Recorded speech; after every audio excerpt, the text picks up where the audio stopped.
Welcome to the Poonam Pharma channel. Myself Poonam Agrawal. Today discussions the topic is inorganic chemistry part 3 buffers in V Pharma और D Pharma student. तो buffer क्या है, buffer किसे बोलते हैं, buffer किस लिए यूज होता है, उसका कैपेसिटी क्या है, उसका इम्पोर्टेंस क्या है, उसके बारे में हम लोग देखेंगे. The buffer are the solution that which pH is unchanged due to additions of a small amount of acid और bases.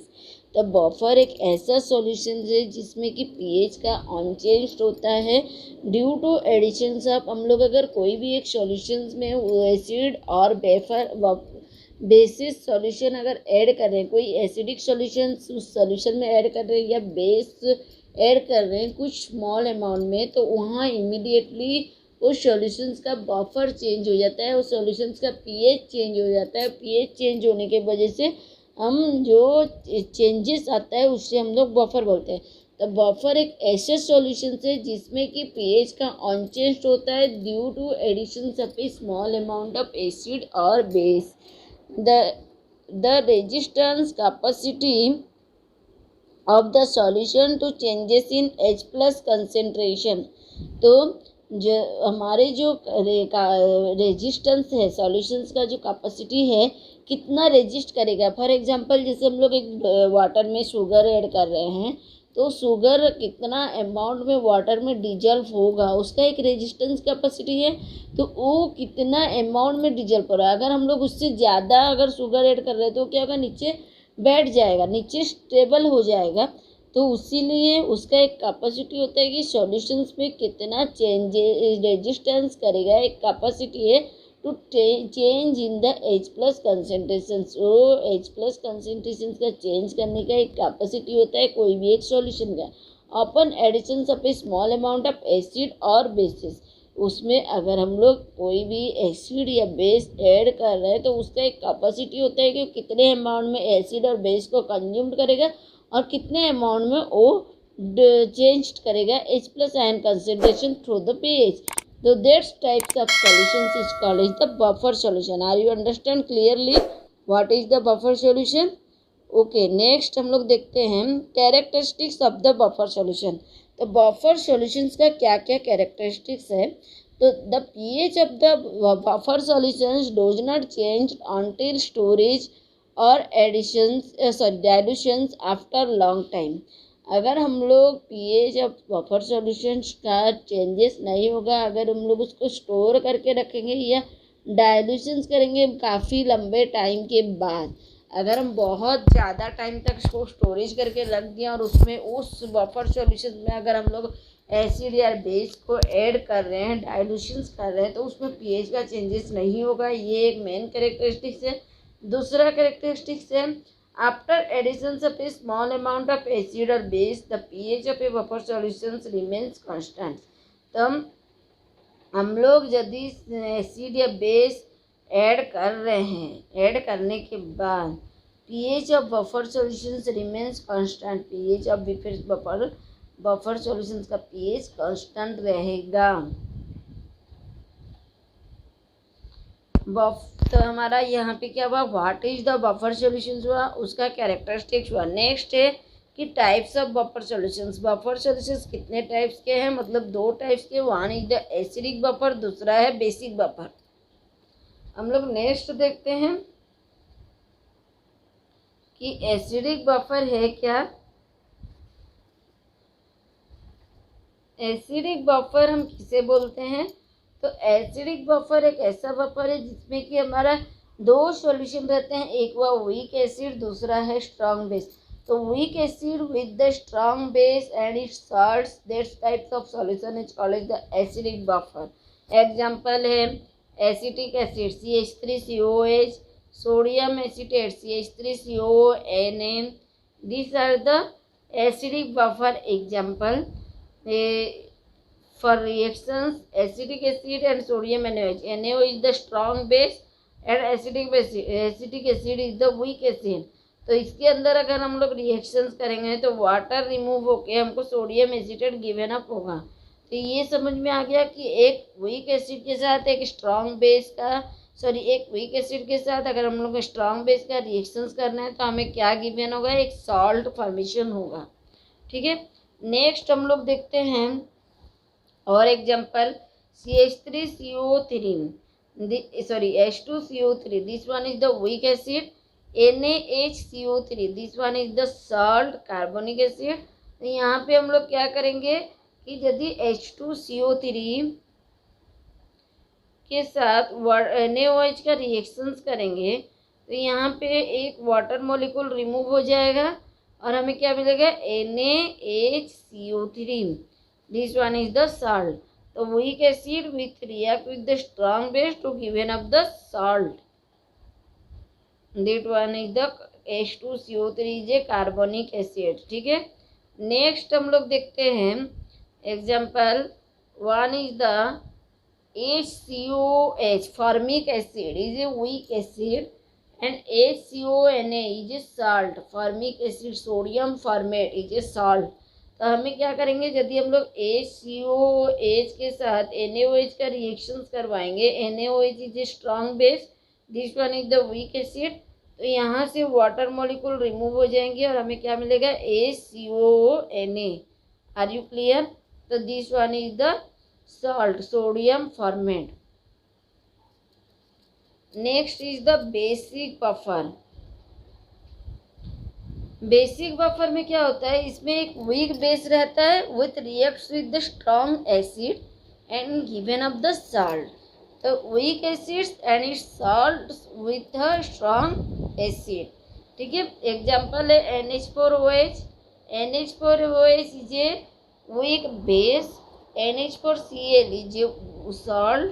तो हमें क्या मिलेगा, अगर हम लोग NH4OH के साथ एक स्ट्रॉन्ग एसिड, मतलब स्ट्रॉन्ग एसिड क्या, HCl, यदि हम लोग इसके साथ रिएक्शंस कर रहे हैं तो हमें वाटर मॉलिक्यूल मिलेगा और हमें क्या सॉल्ट मिलेगा, NH4Cl, this one is the salt ammonium chloride. तो ये NH4OH is a weak base, HCl is a weak acid और स्ट्रॉन्ग एसिड, इसके साथ हम लोग जब रिएक्शंस करेंगे तो हमें फॉर्मिंग होगा NH4Cl ammonium chloride.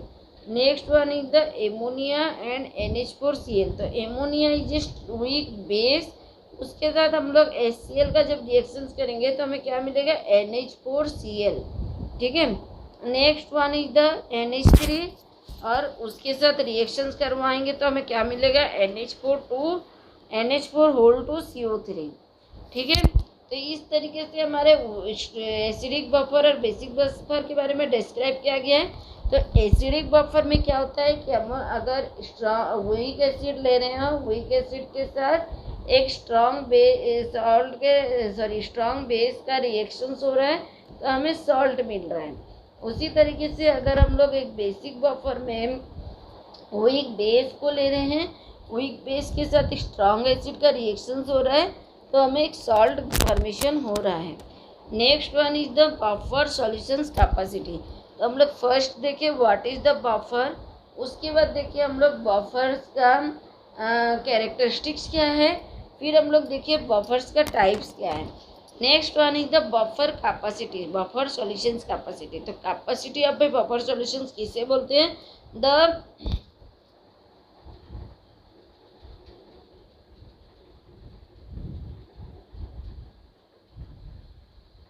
the power of buffer solutions to resist the pH of a solutions upon adding of a small amount of acid or base। तो जो बफर सॉल्यूशंस का पावर है, कितना अमाउंट में पीएच रेजिस्ट करेगा solutions के अंदर, हम लोग कोई भी एसिड या बेस को ऐड कर रहे हैं तब उसको बोलते हैं बफर सॉल्यूशंस कैपेसिटी। तो अगर हम लोग एक सॉल्यूशंस के अंदर उसका बफर सॉल्यूशंस है, बफर सॉल्यूशंस में हमारा क्या पीएच है, तो पीएच जितना है उस सॉल्यूशंस में अगर हम लोग एक्स्ट्रा अमाउंट में एसिड या बेस को ऐड कर रहे हैं तो वो एसिड या बेस कितना अमाउंट में वो रेजिस्ट करेगा, वो पीएच कितना अमाउंट में, वो बफर सॉल्यूशन कितना अमाउंट में रेजिस्ट करेगा, और उसका एक कैपेसिटी होता है, पावर होता है, तो उससे हम लोग बोलते हैं buffer solutions capacity. For example हम लोग एक वाटर का ग्लास लिए हैं, उसमें सॉल्ट ऐड कर रहे हैं। ठीक है। तो वो वाटर का एक पीएच है कि नॉर्मल वाटर का पीएच होता है 7, ठीक है। तो हमारा नॉर्मल वाटर पीएच कितना है 7। अगर हम लोग ये वाटर ग्लास में सॉल्ट ऐड कर रहे हैं तो इस सॉल्ट में कुछ एसिडिक और बेसिक है। तो एसिडिक और बेसिक अमाउंट जो है, ये सॉल्ट कितना अमाउंट में डिजॉल्व होगा वाटर में, उसका एक कैपेसिटी है। अगर हम लोग इसमें पहले 1 चम्मच सॉल्ट ऐड किए तो वो क्या हुआ, डिजॉल्व हो गया। 2 चम्मच ऐड किए, डिजॉल्व हो गया। 3 चम्मच ऐड किए, डिजॉल्व हो गया। 4 चम्मच जब ऐड किए तो उसमें नीचे स्टेल्ड होने रह गया, सेटल होने रह गया, लगने लग गया। 5वां चम्मच जब हम लोग डाले तो नीचे पूरा एकदम से सेटल्ड हो गया। तो जब सॉल्ट नीचे सेटल होना शुरू हो गया मतलब उसका कैपेसिटी ख़त्म हो गया, वाटर में और डिजॉल्व होने का कैपेसिटी नहीं है, डाइल्यूशंस होने का कैपेसिटी नहीं है। हम लोग अगर उसका पीएच को चेक करेंगे तो पीएच भी चेंज आएगा। तो जो कैपेसिटी है कि उसमें डाइल्यूशंस हो रहा है, जितना अमाउंट में डाइल्यूशंस होते जा रहा है, ठीक है। अब जब डाइल्यूशंस होना बंद हो गया है, नीचे सेटल्ड होना शुरू हो गया, मतलब उसका कैपेसिटी ख़त्म हो गया। तो मतलब उसी का मतलब हुआ कि जितना पावर था वाटर में सॉल्ट को डिजॉल्व करने का, उतना तो डिजॉल्व हो गया। अब पावर के ऊपर अगर हम लोग सॉल्ट ऐड करेंगे तो वो क्या होगा, नीचे सेटल्ड हो जाएगा। तो इसीलिए यहाँ पे बोला गया कि बफर सॉल्यूशंस कैपेसिटी का मतलब हुआ कि the power of a buffer solutions to resist the pH of a solutions upon adding of a small amount of acid और बेसिस, ठीक है। Next one is the buffer actions. Buffer actions किसे बोलते हैं, the resistance of a buffer solutions to a changes in the pH is known as the buffer actions. कितना resist कर रहा है बफर सॉल्यूशंस के अंदर, पीएच चेंज करने के लिए एक सॉल्यूशंस के अंदर हम लोग एसिड या बेस कितना रेजिस्ट कर रहा है, उसे हम लोग बोलते हैं, क्या चेंजेस आ रहा है उसे हम लोग बोलते हैं बफर एक्शन। हम लोग अगर एक वाटर लिए हैं, ठीक है, वाटर है, लेकिन उसमें जब हम लोग सॉल्ट ऐड कर रहे हैं तो सॉल्ट ऐड करने के बाद उस वाटर के अंदर क्या चेंजेस आ रहा है, क्या रिएक्शंस हो रहा है, that's are called the buffer actions. Next one is the mechanism of the buffer. हम लोग पहले देखे what is the buffer, characteristics of buffer. Next हुआ कि हमारा types of buffer, then capacity of a buffer, then action of buffer solution. What is the action of buffer solutions, what is the capacity of a buffer solution, इतने के बारे में हम लोग जाने। Are you understand? I hope you are clearly understand. If you are clear understand then they you are like, share, subscribe in your friend, and any doubt they will comment in the comment box. Next one is the mechanism of the buffer. mechanism of a buffer कैसे करते हैं, तो एक acidic buffer solutions है। Acidic buffer क्या है, weak acidic buffer CH3COH और CH3CONA। तो अगर हम लोग इसको रिएक्शंस कराना है तो हमें क्या मिलेगा, CH3COO माइनस और Na प्लस, और इसमें कौन कौन से आयन है, H प्लस और Cl minus ion. NaCl is a weak acid, ठीक है।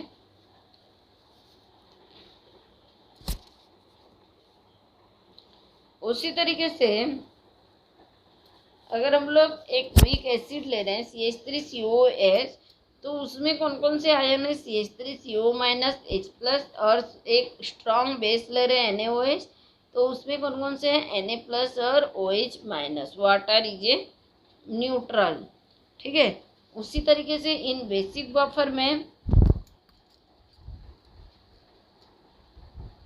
बेसिक बफर में क्या होता है, हमारा एक सॉल्ट होता है, एक वीक बेस होता है और एक स्ट्रॉन्ग एसिड होता है। तो सॉल्ट में हम लोग लेते हैं, वीक बेस में हम लोग लेते हैं NH4OH, सॉल्ट है NH4Cl।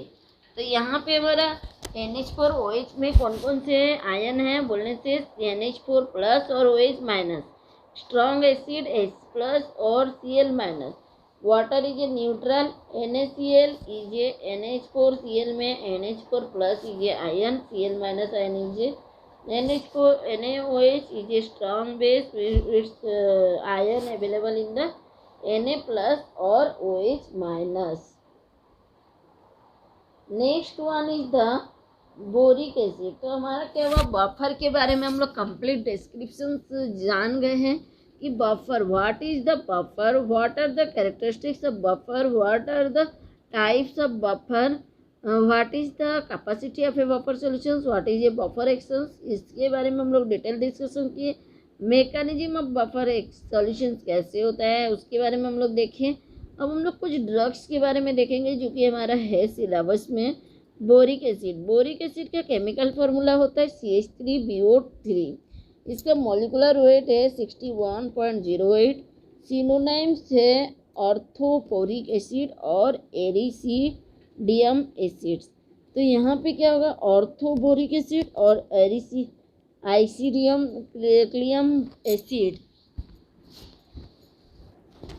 इसमें मेथड ऑफ प्रिपरेशन क्या होता है, जब हम लोग एक बोराक्स ले रहे हैं, बोराक्स क्या होता है Na2B4O7 है, उसमें हम लोग सल्फेट H2SO4 को मिक्स करेंगे और वाटर देंगे तो हमें क्या मिलेगा, एक बोरिक एसिड मिलेगा H3BO3, इसके साथ Na2CO4 सोडियम सल्फेट मिलेगा। इसका फिजिकल प्रॉपर्टीज क्या है, ये वाइट क्रिस्टलाइन पाउडर है, ऑर्डरलेस है, सॉल्युबल इन इथेन है, सॉल्युबल इन ग्लिसरीन है। Chemical properties, reaction with the turmeric powder boric acid turns into the brown colour, boric acid with glycerine turning with the glyceroboric acid. Actions on heating, हम लोग क्या क्या इसमें action दिखाएगा, heat करने लगे।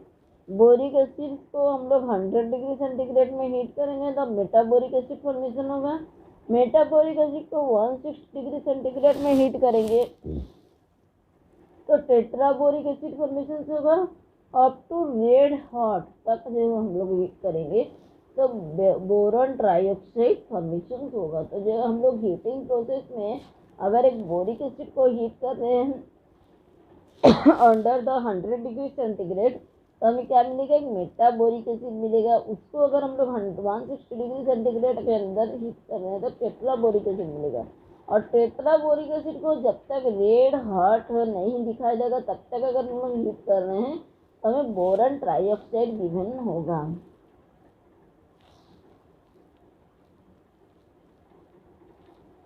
Next one is the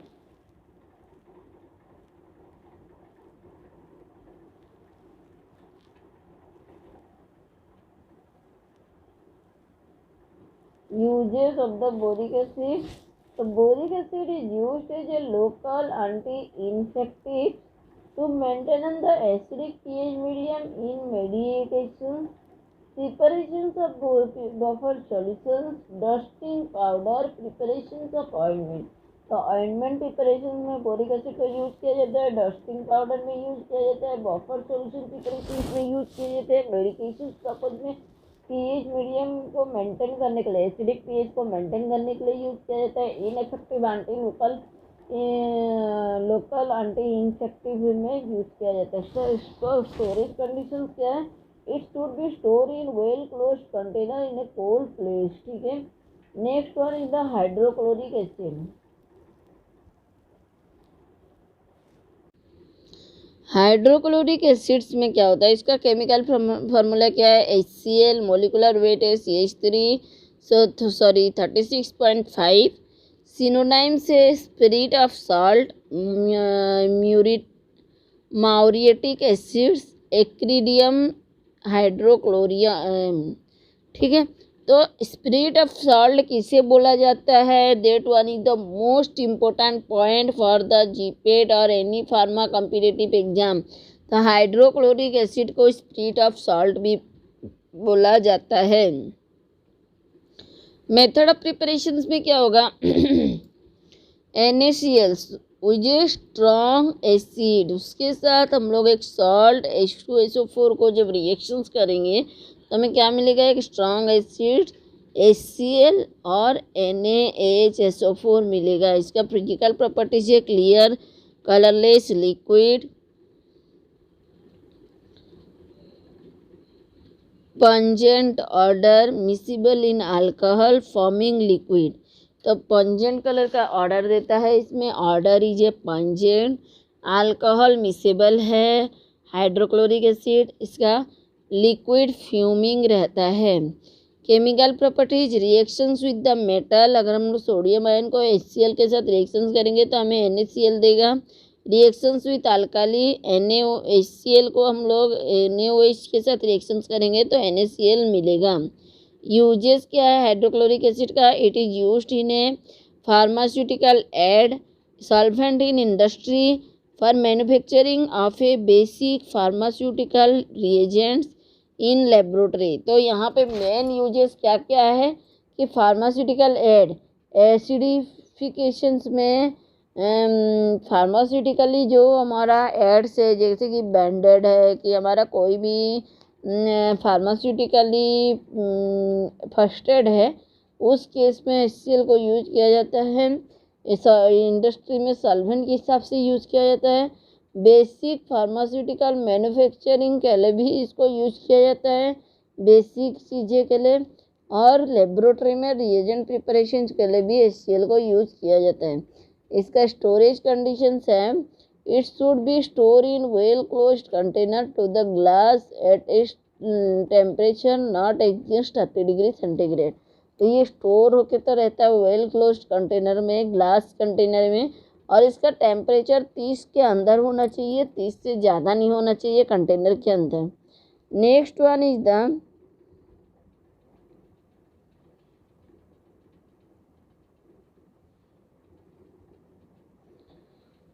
strong ammonium hydroxide. तो हमारा एक बार फर्स्ट हम लोग देखें कि HCl के बारे में देखिए, बोरिक एसिड के बारे में देखिए। Next one is the strong ammonium hydroxide. Strong ammonium hydroxide का फॉर्मूला है NH4OH, मोलिकुलर वेट 35.04, सिनोनिम्स है ammonia solutions, strong ammonia water, liquid ammonium fertilize. तो ये हो गया। उसके बाद मेथड ऑफ प्रिपरेशंस में NH4Cl है जो कि हमारा स्ट्रॉन्ग सॉल्ट है, उसके साथ CaOH होल्टो को जब रिएक्शंस करेंगे कैल्शियम हाइड्रोक्साइड को तो हमें क्या मिलेगा? NH4OH strong base and calcium chloride. Physical properties क्या है? Clear colourless liquid, pungent odour, characteristics in taste, water immiscible, aqueous solutions in strong alkaline in nature. तो यहाँ पे क्या क्या हुआ? इसका कलर है क्लियरली कलरलेस लिक्विड, इसका कोई कलर नहीं है। ऑर्डर पंजेंट देता है, टेस्ट कैरेक्टरिस्टिक्स है, वाटर के साथ मिसिबल है, और aqueous solutions is strong alkaline in nature. Chemical properties क्या है? react with the acid NH4OH is reacts with the HCl to gives NH4Cl ammonium chloride, reacts with the cation, reacts with the acid and it form complex। यदि हम लोग एक cation के साथ reactions करेंगे तो हमें कॉम्प्लेक्स फॉर्मेशंस मिलेगा। यूजेस अल्कालाइजिंग एजेंट, रिफ्लेक्स स्टिमुलेशन, भासो constriction, strong base, antacid and laboratory reagent. तो यहाँ पे मेनली अल्कालाइटिंग एजेंट के लिए यूज किया जाता है सोडियम हाइड्रोक्साइड को, एमोनियम हाइड्रोक्साइड को। रिफ्लेक्स स्टिमुलेंट रिफ्लेक्शंस के लिए यूज किया जाता है, भासो कंस्ट्रिक्टेड कराने के लिए, स्ट्रॉन्ग बेस बनाने के लिए, एंटासिड के हिसाब से भी यूज किया जाता है, लेबोरेटरी रिएजेंट के हिसाब से भी इसे यूज किया जाता है। Next one is the storage condition, it should be store in well close container, colored waste closed amber color container with the rubber stopper at a cool place। तो यहाँ पे कैसा कंटेनर यूज किया जाता है कि एक clear closed amber coloured container use किया जाता है एमोनियम हाइड्रोक्साइड को रखने के लिए, और उसका स्टॉपर रबर का होना चाहिए, कूल प्लेस में हमें उससे रखेंगे। Sodium hydroxide. Next one is the sodium hydroxide.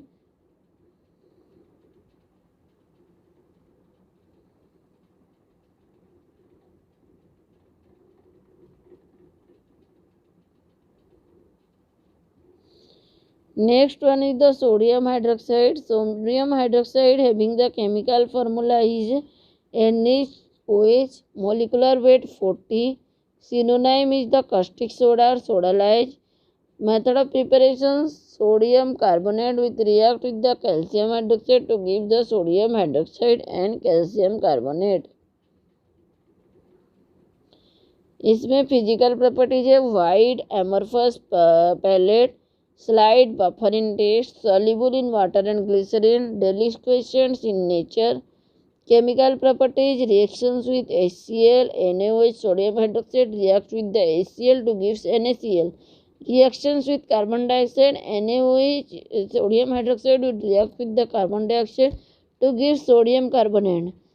Reactions with acetic acid is react with the sodium hydroxide to give the sodium acetate.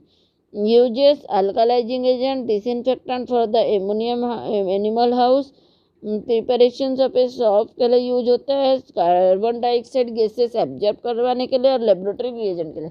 तो सोडियम हाइड्रोक्साइड को हम लोग किस किस पर्पज में यूज कर सकते हैं? अल्कालाइजिंग एजेंट के लिए, एनिमल हाउस को डिसइंफेक्टेंट करवाने के लिए, सॉफ्ट प्रिपरेशन में यूज करते हैं, कार्बन डाइऑक्साइड गैस एब्जॉर्ब करवाने के लिए, और कुछ लेबोरेटरी रिएजेंट प्रिपरेशन के लिए भी यूज होते हैं.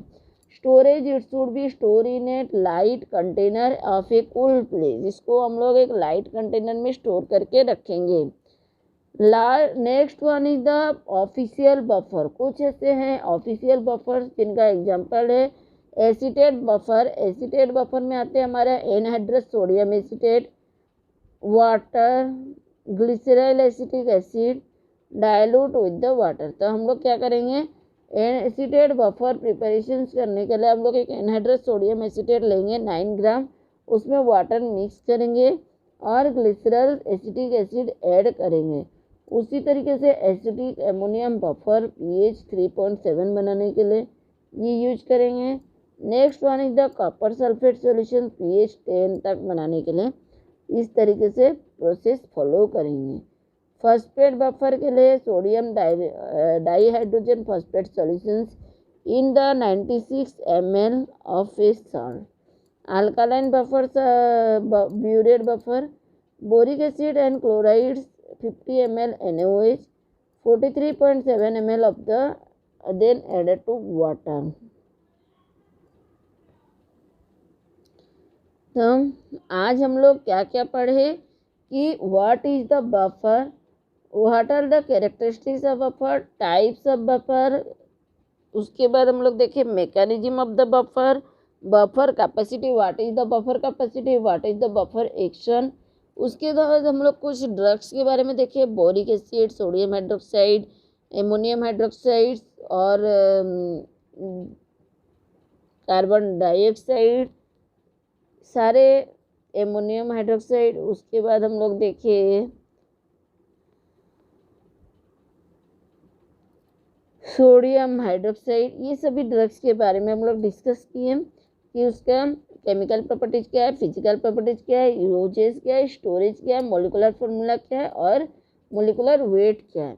उसके बाद हम लोग ये सारे डिस्कशन करने के बाद अगर आप लोगों का कोई भी डाउट है तो प्लीज़ कमेंट बॉक्स पे कमेंट करिए. आई होप कि आप लोगों को सभी को समझ में आया होगा. Are you understand for you? अगर नहीं समझ में आया है तो प्लीज़ कमेंट बॉक्स पे कमेंट करिए ताकि मैं आपके लिए नए नए वीडियो ला सकूं. Thank you for the watching. और ज़्यादा से ज़्यादा लाइक शेयर सब्सक्राइब करिए ताकि मेरे को आपके हर एक लाइक से एक इंस्पिरेशन मिले और मैं ज़्यादा से ज़्यादा वीडियो बना सकूं. Thank you for watching.